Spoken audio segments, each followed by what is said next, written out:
National Hydrocarta School, creating a better world through education.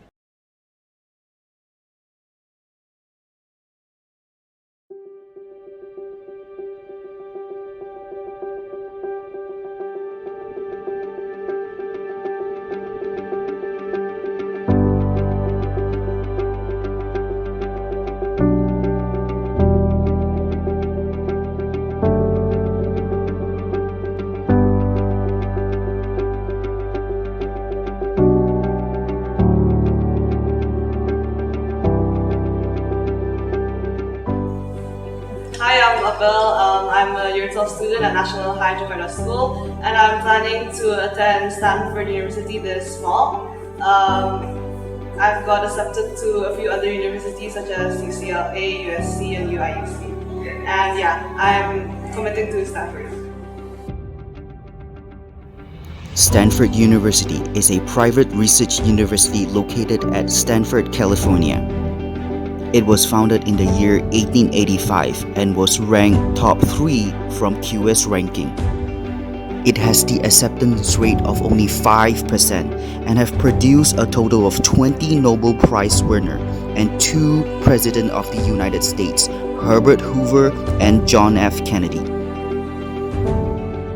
Hey everyone, my name is Vanessa, Jaya, and I recently graduated from National Hydrocarta School. I received acceptances from several universities in the US and the UK, such as Columbia, Cornell, and Brown universities, as well as LSE, but I will be heading to the University of Oxford later this fall.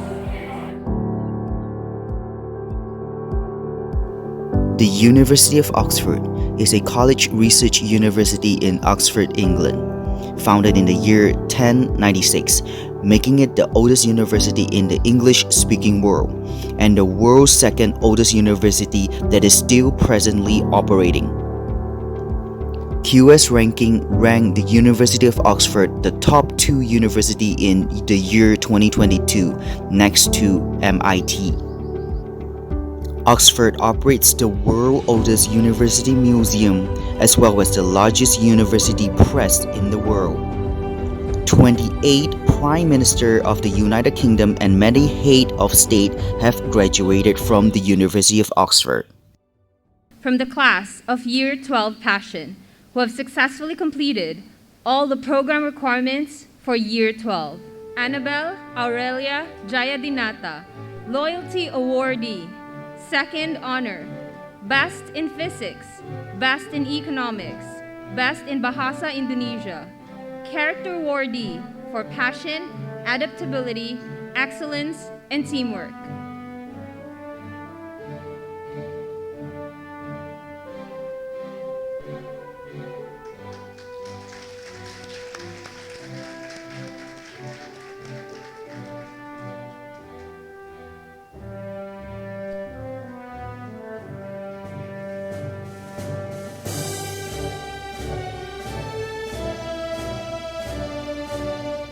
Vanessa, Michaela, Jaya, First Honors, Best in Global Perspectives and Research, Best in Mathematics, Most Improved in Global Perspectives and Research, Most Improved in Chemistry, Best Overall Student, Character Awardee for Passion and Excellence.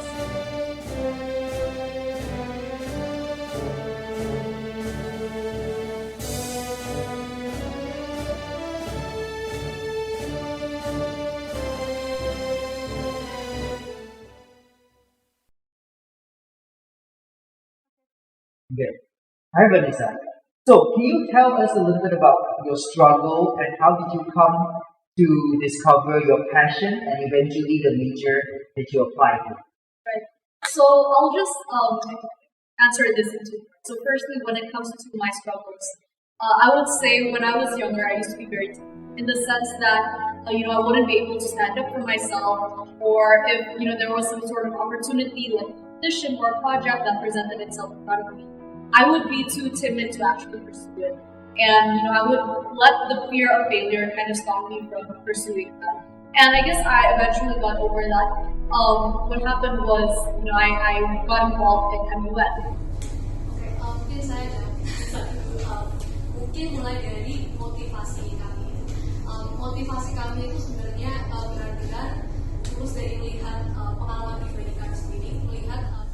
And the first few competitions, because I was kind of used to, whenever I joined a competition, I would get an award at least. The first few MUN competitions that I joined, I did not work. And at first that did sort of discourage me, but especially because I felt that I worked hard, but I didn't get the results back. So eventually I came to this point where I started to strategize. I started to think like, okay, what strategy can I use in order to actually improve upon my performance? And eventually I joined that last MUN conference and I ended up winning an award. And since then, I became a lot more involved in the community. I chaired a few conferences, I became the Secretary General of my own conference, and I think MUN sort of exposed me to a wide range of networks, friends, and most importantly, it also ignited my passion for social impact. Now, the second part was about my passion and my academics. Academically, ever since I was young, I knew that I wanted to do something related to maths because maths was always my favorite. But of course, it's a very broad academic discipline, so I kind of explored a little bit about which aspects of math that I like best. When I was in 10th grade, I actually took up an internship as an actuary at an actuarial firm at an insurance company. And I actually explored and I found out I wasn't so interested. I love the people that I work with and I really like the team and our dynamics, but I just thought that doing this every day for the rest of my life, that's probably not what I want. And so I guess that's how I eventually settled on statistics and data science. I found out that statistics and data science is something that's very applicable to a wide range of other fields, and because I already had this passion for social impact by then, I wanted to find a field that allowed me to merge maths and statistics with social science.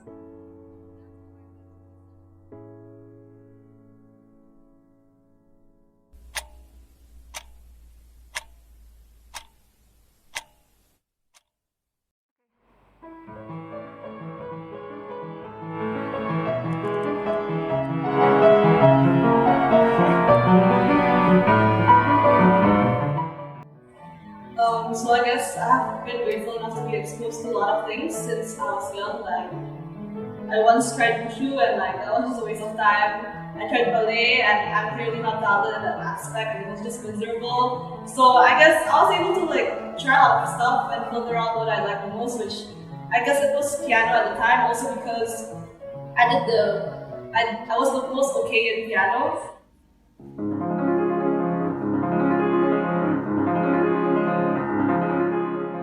So after that, I guess I improved myself a lot, and sometimes, I get a few awards. It makes me feel so good about myself, and sometimes if I fail, it's also fine. But I mean, instead of just studying all the day, throughout the day, and looking at numbers, I prefer doing things that are related to academics a few times. So I guess I spent a lot of time developing my music. And I also, some of the times I also enjoy pursuing things outside of school, sometimes I go to machines and go town. And through that, through a lot of exposure to a lot of new things, I guess I was able to filter out what I like and I didn't like, and I was able to just allocate most of my energy on things I enjoy the most. That's why I was thinking about majoring in electrical engineering or perhaps a minor in music as that. I guess the advice that I would give is to always maintain the mindset that this too shall pass. That was really the mindset that got me through a lot of my struggles. I always had faith that it's going to work out eventually, and that kind of gives students kind of a light at the end of the tunnel. It gives them hope to actually persist through whatever struggle they're going through.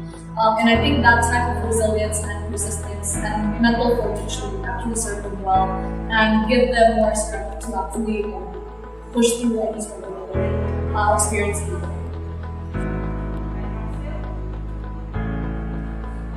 You mentioned street arts society. Can you tell us a little bit about how you utilize that to realize your full realization? Right, sure. So for context, Street Smart Society is the nonprofit and microbusiness incubator that I started with my friends. We teach lessons on financial literacy and entrepreneurship to low-income communities, and we provide support to small business owners as well, and help some of these underprivileged individuals to actually start their own micro enterprises. Oke, selamat siang Bapak Ibu, sahabat UCPRUK. Bagi yang sebelumnya baru pertama kali ikut pelatihan program 3K, perkenalkan nama saya Vanessa Jaya. Saya merupakan ketua dari organisasi Street Smart Society. So, Street Smart Society is somewhere where I channel my passion for both math and social impact as well, because we do implement some concepts of statistics in some of the lessons that we teach. And I suppose Street Smart Society actually provided me with an insight of what I wanted to do for the rest of my life, because I can recall this exact moment where right after I finished program with this orphanage, one of our students actually reached out to me and said that she was inspired by the lessons we taught, and it actually prompted her to start her own small business.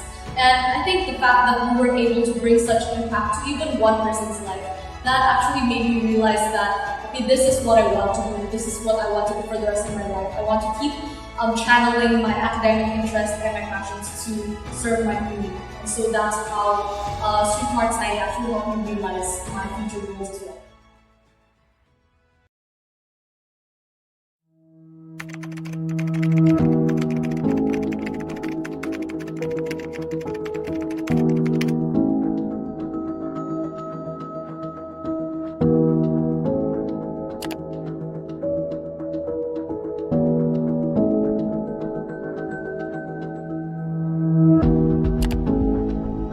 So when it comes to researching and deciding which uni you want to apply, what factor does it come into consideration? I think mostly of safety and whether the life quality there is okay. Like, I was about to apply perhaps NYU, and then during my trip, my mom thinks it was quite dangerous, especially in the subway. So since due to the crime rate, she's like, I better not. And I also heard going to school maybe in the cities, it will seem more of you go to work 24/7. So I want more of the college experience, maybe UCLA, and I'm also more comfortable in villages because I'm from Michaela and I'm from Jakarta. So yeah, I prefer closer, tight-knit communities. And afterwards, I guess my second priority was whether or not I could make it with my sister to UCLA, because it will be much easier for my mom or dad to visit in just one area. And yeah, so actually my first choice was UCLA, and then I'm like, do I really want an ED? I don't even know if you can ED UC, but for the sake of having an early decision, I also applied Stanford because it was actually also quite good. So like everyone else, I suppose, I started off with a long list. I had I believe 30 schools at first. But what I did was I discussed with my family as well, because obviously university is a family decision. I just looked at the schools, and firstly I checked out the location. I discussed with my parents which of these locations would be safe enough for me, would be suitable for me to actually live in. And another thing that we considered was cost, living costs, tuition costs as well. And of course, something else that's really important is your major. So obviously I wanted to apply to schools that would allow me to foster both my academic interests in math and social sciences. So that actually allowed me to kind of shortlist more which schools that I would go for. I chose the schools that would give me the liberty to actually explore both sides, or had majors that were available for me to explore both sides of my academic interests.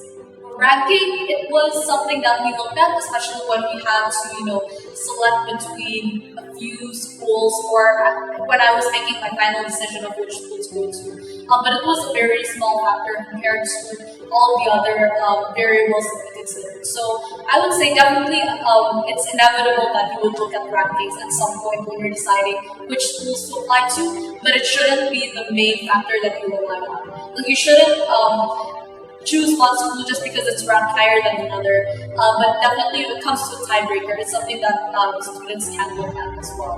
So that's what I would say about ranking. But like I mentioned earlier on, the biggest factors that were most important to me would be the location, the cost, and the major, and how suitable it would be for me. Okay, so Abel actually and Vanessa are I guess you could say, the ideal candidates to work with, aside from having a rich experience as students, as well as they're having a lot of experiences outside of the classroom. There's a very deep well, I guess you could say, to draw from when exploring possible stories for their essays, as well as writing recommendation letters for them. It's definitely challenging to be able to pursue both application processes because they're obviously both very different. And I definitely did struggle with time management stress when I was going through all of those applications as well. But I suppose in a way, the US applications are inherently a lot more complicated. And I think everyone knows that because you have to write a lot of different supplemental essays, you have to fill in your extracurriculars list. Whereas for the UK, you just have to fill in your grades and you just have to write one personal statement that will be sent out to all of your universities. How did you package yourself for each university you applied to? I guess I spent quite a lot of time researching about their programs and certain majors, of course. And for each university, of course, I wrote lots their prompts and just reference a few of the programs in that certain university that I'm interested in, or a few professors that I look up to. And then afterwards, I guess you just do your own thing, just devote a lot of time writing about what you enjoy the most and why you actually want to perhaps pursue that major, which in my case was electrical engineering. And I was also able to mention projects in school or experiences that I had before I applied to that university. And through that, I guess they're able to see your passion, and they're able to see that you can perhaps fit in the community. And I think a lot of universities know that there's a high chance of a lot of students changing their majors, so they want to see that you might be an adaptable person. Right, so I think generally the Ivy League universities that I applied to, and specifically Columbia, Cornell, and Brown, which I got accepted into, they didn't specifically mention a particular type of student that they were going for. Because obviously they have a wide variety of majors, they have a wide variety of departments and faculties, so anyone with any academic interest can actually apply to these schools. But the way I packaged myself was I made sure to focus more on the actual programs that I'm interested in. Instead of just freely talking about anything and everything, I kind of talk more about my specific academic interests and my leadership and my personality as well. So I made sure with every supplemental essay, I'm not being repetitive. I make sure that I'm showing a different side of myself with every essay that I write, because that way, it would give the admissions officers a more holistic view of who you are and what you can offer to the schools. Okay, thank you for telling us how you package yourself. In regards to supplementary essay and common essay, perhaps maybe you can tell us a little bit about your common essay. We also understand that you do not have an outside counselor. So, what is your process in terms of how dedicated different activity achievement in common essay and in supplementary essay? So I guess of course the first thing you do is just complete your common essay, which I focus most about music. And I spent a lot of time just polishing that essay. And once I think it was good enough, then I started to move on to the supplementary essays. And I just make sure to use most of the word count as possible. I don't really duplicate areas of interest. So I was able to put a lot of achievements or passions I'm interested about into my essays and distribute it throughout all the different prompts, and also emphasize once again Vanessa, my personality and my background as a person. I also focus a few of my topics around my family, and afterwards it was music and a few physics in school. Then I guess just a lot of reading, polishing, and if I'm not mistaken, the whole process took maybe around 2 to 3 months for myself. And yeah, I think overall for US there's just a lot of supplementary essays you need to write, so it's better to distribute it evenly so that you don't just have to pack everything around the same levels. Did you have any interview? Yes, I had a few interviews like for Stanford and Columbia, and I think like for U.S. universities, the interviews are quite chill. They mainly ask me about like my interest in school or like what I have been involved in outside of school as well. Interviews, you shouldn't be scared of them. Like it must be an opportunity for you to learn more about the university and get to know like the alumni and ask them about like experiences he's had, like especially in school. So you could see if you could actually fit in that community and if that school is the right place for you. So, as counselors, it's not up to us which stories to tell the students. It's very important for them to be very introspective and reflective of their experiences, because obviously we don't dictate that to them. We don't tell them like, oh, this is the story that you should tell. They have to make that decision themselves, and then we basically just help them find a way to best tell that story. So yeah, so definitely UK is more academic centric, but one thing that I think a lot of people kind of confuse is that extracurriculars are quite important in both the US and the UK processes. It's just that when you're applying to the UK, there's a greater emphasis on your extracurriculars being related to the academic major you're going for. So within the UK application process, when you write your personal statement, you actually have to mention as well what you're doing inside and outside of school to pursue whatever major or course that you're targeting.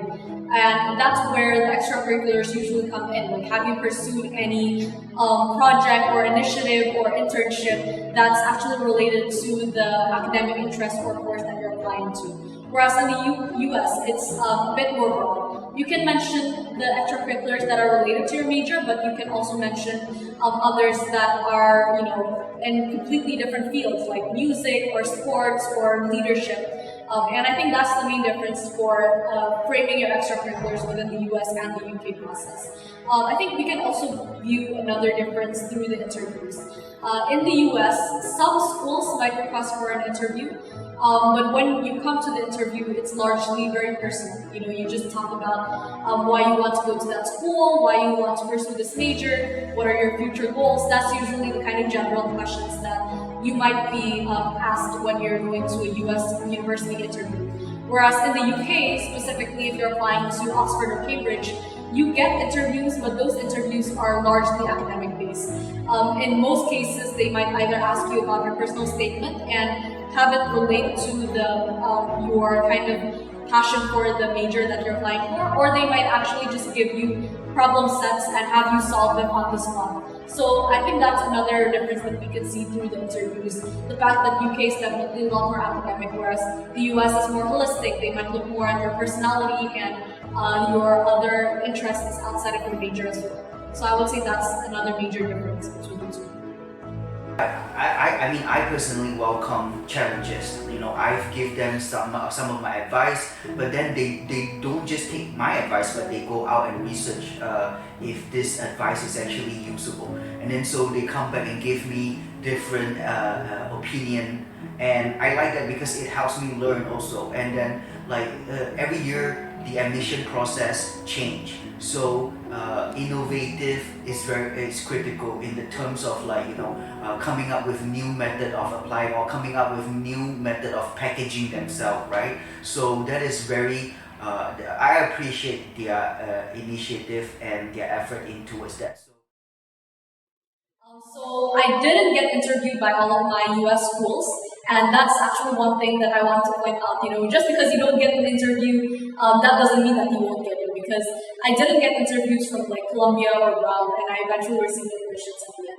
But I was interviewed by Cornell, and it was largely about my personality, my experiences, my academic passions. It was very chill. It was something that it was like a casual conversation, I would say. I remember my interviewer and we just talked about my internships, my extracurriculars, why I wanted to study the major that I'm in, and I even talked about my experiences at school.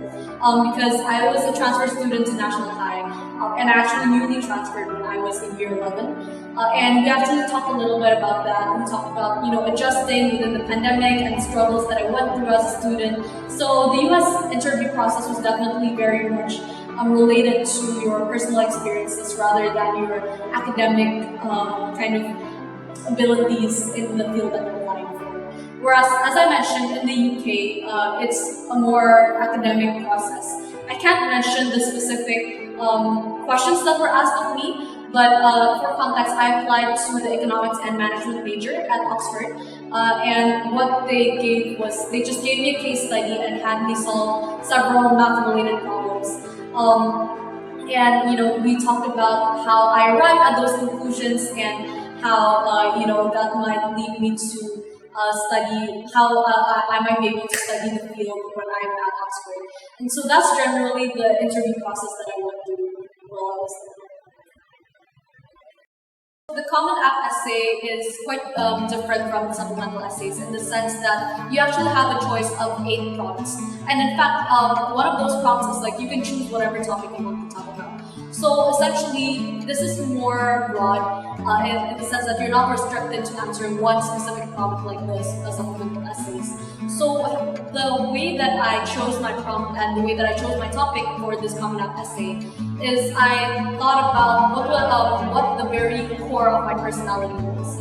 Like what were my roots and what was most important to me as a person. And I settled upon my Japanese roots because that's something that I've been very immersed in ever since I was very young. So being able to speak Japanese and being very connected to my cultural heritage, that's something that I believe set me apart from some of my peers back then.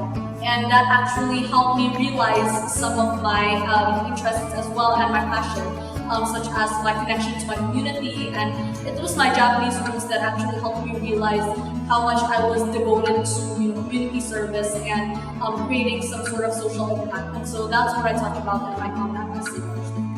Whereas in UCAS, definitely it was largely about my academic interests. The majors that I applied to were, as I mentioned, statistics with management and economics. So I focused largely on the experiences where I got to explore statistical concepts and I delved deeper into mathematical ideas or experiences.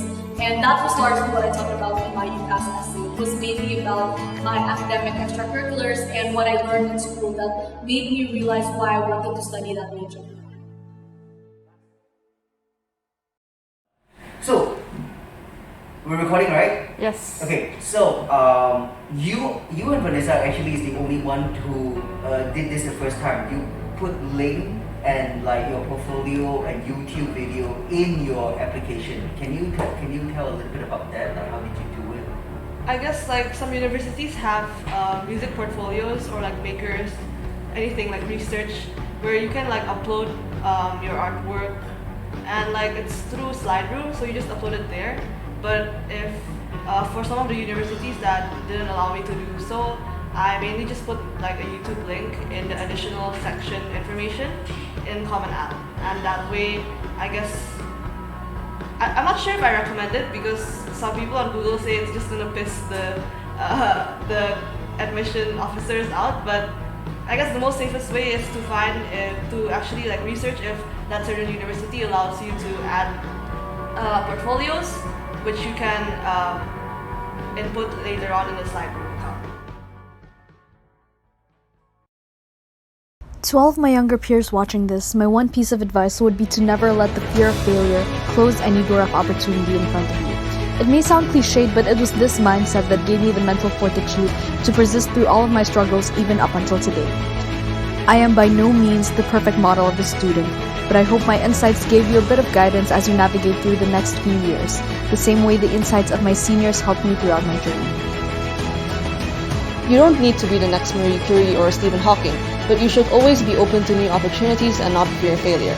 I myself fail a lot, make tons of mistakes, but learning to move on and being able to acknowledge that you've done your best will just make everything much more enjoyable. Just remember that no one is a letter grade, grade point average, test score, certificate, or data point in their school or community success. People who just focus on something specific, especially something they're passionate about, end up making the greatest impact. At the end of the day, your self-worth isn't measured by acceptance or rejection letters, Ivy League schools, or what colleges your friends go to. So take some deep breaths, be kind to yourself, and rest assured that you'll end up exactly where you're meant to be. We will always learn through curiosity, joy, affection, and thought wherever we are in life. You've got this.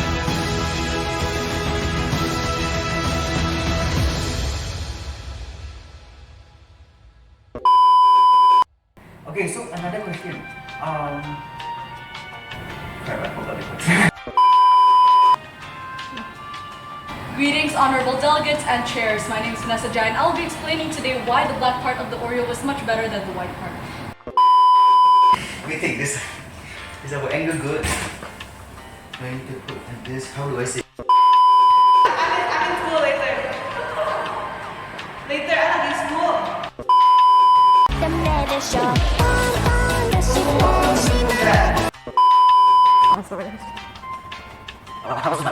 Experience.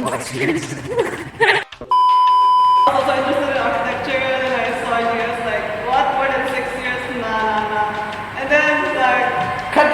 This needs to be in the video. You can't say that.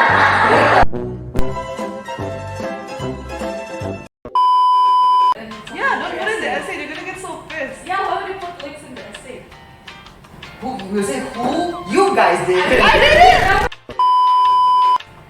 Don't put in common as I say. No. Don't put. Oh, Of course not. I mean, no, that's logic. National Hydro Charter School, creating a better world through education.